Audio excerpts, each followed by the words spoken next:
All praise to God, the Father of our Lord Jesus Christ, who has blessed us with every spiritual blessing in the heavenly realms because we are united with Christ. Ephesians 1:3.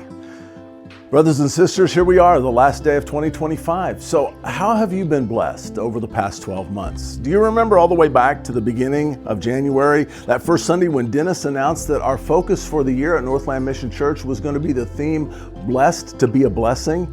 It's a principle that's founded on a promise that God made to the ancient patriarch Abraham in Genesis chapter 12, verse 2. I will bless you and you will be a blessing to others. Now, actually, Dennis used the word pattern, I think, and so we see that pattern repeated in the lives of more people than just Abraham. The most outstanding examples would probably be like Joseph, who was blessed with the ability to interpret dreams, and God used that to save the Egyptians and the Israelites both from a time of famine.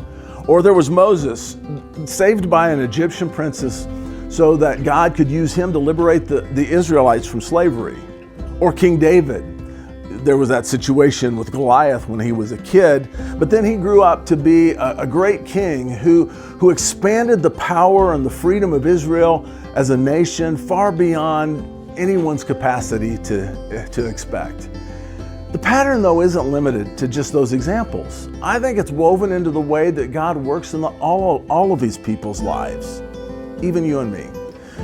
One thing that's key, though, is that we have to own the capacity to recognize God's blessing. See, sometimes we think we're being blessed at first and it's really good, and then as time goes by, what we thought was a blessing turns out to be not quite so much. Or then there's other times when it seems like we're going through something really difficult and not very appealing, but over time, God uses that to bring great benefit and great blessing into our lives.